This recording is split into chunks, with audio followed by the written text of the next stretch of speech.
শিব পুজোতে আমাদের সঙ্গে কি কি হয়েছিল চলো তোমাদের সঙ্গে শেয়ার করা যাক। গাইস আমি তুতলেই গেছি। আজ শিব পুজো, আমরা যাচ্ছি জল আনতে। আর আমার আলতাটা দেখো, ঠিক করে নিতে পারে না বাচ্চা মেয়ে। তুই তো নিতে পারিস ভালো করে, তাহলে হবে। কে কে পুজো করছো গাইস তোমরা অবশ্যই কমেন্ট করে জানিও। আমরা যাচ্ছি এখন পলাশিতে জল ঢালতে, তাই তো আনতে জল আনতে যাচ্ছি। ভালো, যাই হোক চলো জল guys। আনতে যাবো, পুজো করছি আমরা দুজনই। এই আমার মাথায় গামছা দে, পাগড়ি বাঁধে দে। পাগড়ি বেঁধে তো আমাকে একদম বিচ্ছিরি লাগছে। তাই দেখে তুই আমাকেই পরিয়ে দিলি। আমার বয়েই গেছে তোকে পড়িয়ে দিতে, পড়তে পারিস না তাই পড়িয়ে দিচ্ছি। আমি না পড়তে পারি তাতে কি হয়েছে, তুই তো পড়। এর আগের বছর তো তুই পাগড়ি বেঁধেছিলি, তখন তো তোর খুব সুন্দরই লাগছিল। আমাকে সব কিছুতেই ভালো লাগে, ঠিক আছে।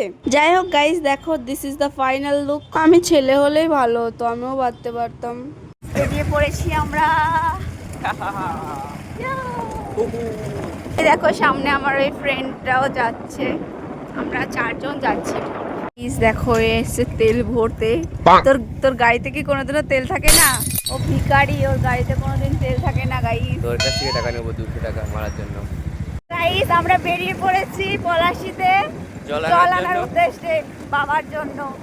এই দেখো একে পাগড়ি বেঁধে দিয়েছি আমি, কত সুন্দর হচ্ছে না? তো কেমন যাই হোক, লাগছে বলবে। মেইন কথা এটাই। এই ভোলে বাবার দর্শন হয়ে গেল আমাদের। রাস্তা সবাই ডিজে নিয়ে বেরিয়ে পড়েছে জল আনতে। মনে একটা আলাদাই আনন্দ নিয়ে আমরা যাচ্ছিলাম সেই দিন। সবই ঠিক আছে, কিন্তু চোখের বাবাটা বেজে যাচ্ছিল। কি আর বলবো গাইজ, আমরা সানগ্লাস নিতে ভুলে গেছিলাম। সবকিছু তোর জন্য। হ্যাঁ আমি তো জানতাম তুই সবকিছুতেই আমার দোষ। নে বাবা, হয়েছে অনেক, আমার সঙ্গে আর ঝগড়া করিস না।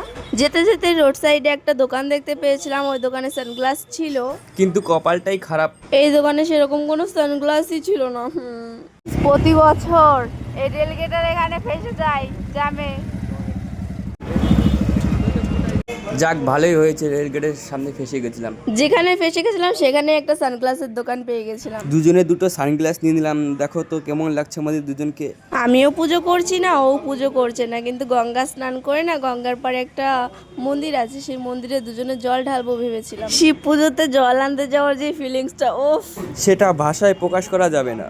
এই জ্যামের মধ্যে একটু একটু করে ঠেলে ঠুলে ঢুকে ঢুকে যাওয়ার যে গঙ্গা স্নানে 1-1.5 ঘন্টার রাস্তা আমরা যে কতক্ষণে পার করলাম তোমাদের কি বলি। অবশেষে আমরা এসে পৌঁছালাম আর এখানে এসে বাইকটা পার্ক করলাম। গাইজ একটা কারণের জন্য ভিডিওটা একটু লেটে আসছে, প্লিজ তোমরা কিছু মনে করো না। এখানে এতটাই ভিড় ছিল যে আমরা একটু ক্যামেরার সামনে ভয়েস দিতে পারছিলাম না। ও এটা কি ছিল ভাই। গাইজ অনেক কষ্টে ঠেলে টুলে পিঁপড়ের মতন একটু একটু করে আমরা পলাশি এসে পৌঁছালাম। এই বিপাশা, আমাদের আসতে না অনেকটা লেট হয়ে গেছে। কেন রে?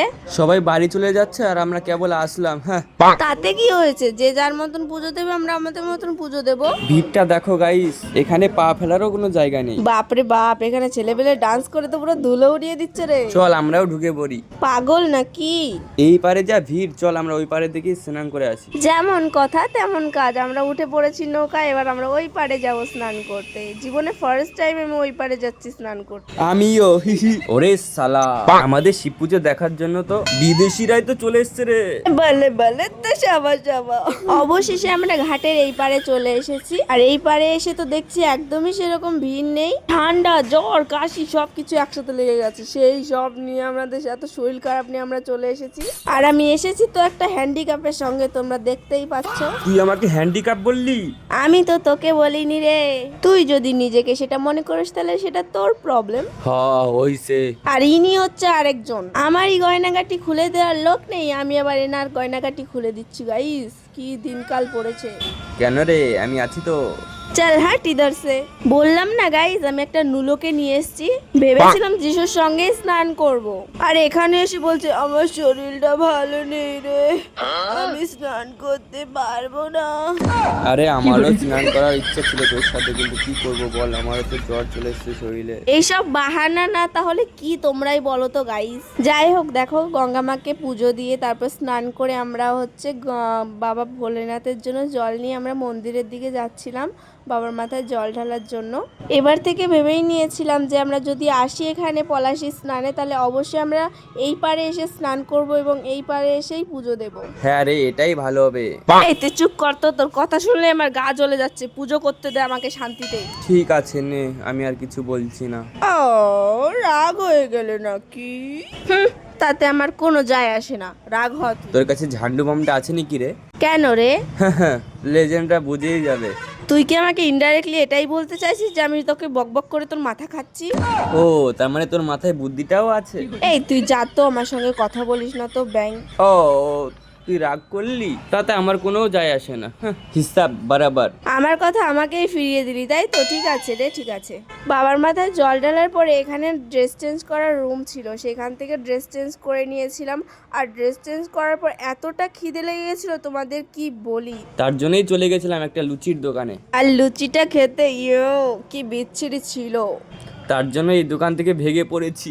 সবকিছুই ঠিক আছে, বাট তুই আর আমি একসঙ্গে পুজোটা দিতে পারলাম না। যতটা সন্ধে বাড়ছিল ততটাই এর শরীরটাও খারাপ হয়ে যাচ্ছিল। এমনিতেই রোগা পাতলা মানুষ, তার মধ্যে আবার যদি শরীর খারাপ হয় তাহলে কি বলি তোমাদের। তার জন্য রাস্তার পাশে একটা ডক্টরের দোকান দেখতে পেয়েছিলাম, আর সেই দোকানে আমরা তাড়াতাড়ি চলে গেছিলাম। ডক্টরের দোকান না, সরি, ওষুধের দোকান। তো সেই দোকান থেকে সবার প্রথমে ওকে ওষুধ খাইয়ে নিলাম আগে। আর সত্যি কথা বলতে ওর শরীরটা সত্যি অনেক খারাপ হয়ে গেছিল, আমার নিজের দেখেই কতটা খারাপ লাগছিল। যাই হোক বন্ধুরা, তোমরা অবশ্যই কমেন্ট করে জানিও আমাদের ভিডিও তোমাদের কেমন লাগলো। লাইক কমেন্ট করতে একদমই কিন্তু ভুলো না। এই পাগলা, সাবস্ক্রাইব করতে কে বলবে? এটা তোর জন্যই রেখে দিয়েছি। নে হইছে, চুপ কর। গাইস সাবস্ক্রাইব করে দিও। চলো আজকের মতন এই পর্যন্তই, দেখা হচ্ছে অন্য কোনো একটা ভিডিওতে।